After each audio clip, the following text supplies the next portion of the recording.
It is important to maintain all of your appliances. And one of the ways to do that is to clean them on a regular basis. Dishwashers need to be cleaned like every quarter. And one of the most important things to do is make sure that you clean filters. A lot of people don't know that dishwashers have some sort of filtration system. So you take your basket out,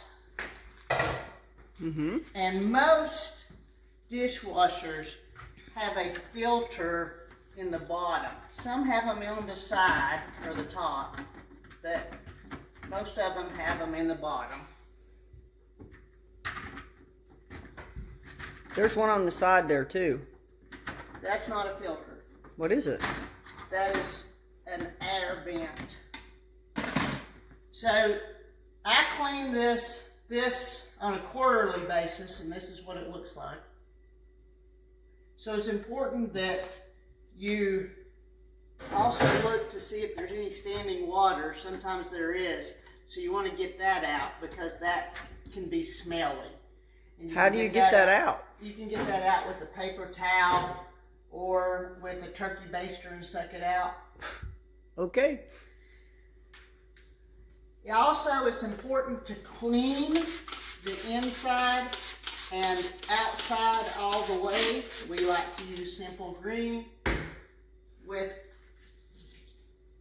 because you'd think it's a dishwasher, it might not get very dirty, but look. Yuck.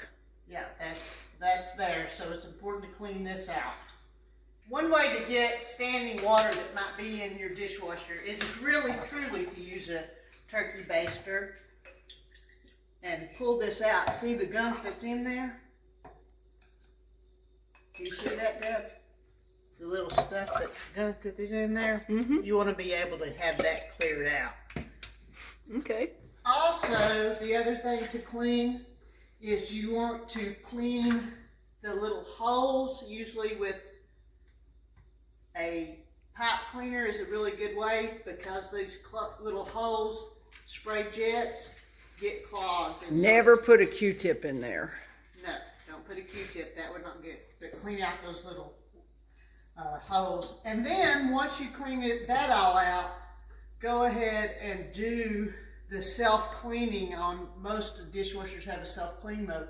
Go ahead and do the self-cleaning because that'll let it dry all out as well.